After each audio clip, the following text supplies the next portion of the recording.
Relâchée à plus de 100 000 km de la Terre, la capsule traverse l'atmosphère à plus de 44 000 km/h, sous 2700 degrés Celsius. La descente, observée par des capteurs de l'armée, est freinée par 2 parachutes.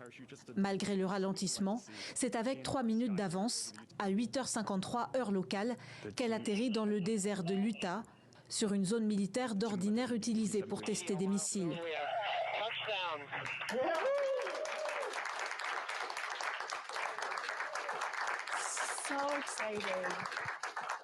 À l'intérieur, un grand pas de plus pour l'humanité vers le secret de ses origines. L'arrivée de cet échantillon d'astéroïdes est historique à bien des égards. C'est le plus gros échantillon que nous rapportons depuis les roches lunaires. Les astéroïdes sont en quelque sorte les vestiges de la formation du système solaire. Nous pensons que les astéroïdes et les comètes ont apporté de la matière organique, potentiellement de l'eau, ayant aidé la vie à se développer sur Terre. Après son décollage en 2016, la sonde OSIRIS-REx a prélevé 250 grammes de cailloux et de poussière sur l'astéroïde Bennu.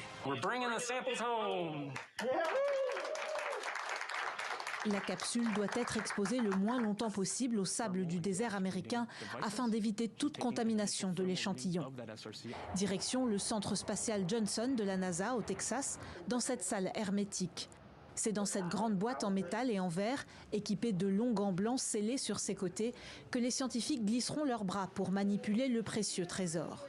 Ces échantillons n'ont pas touché la Terre, ils n'ont pas été exposés à notre atmosphère, ils n'ont été exposés à rien d'autre qu'à un espace hostile pendant des milliards d'années.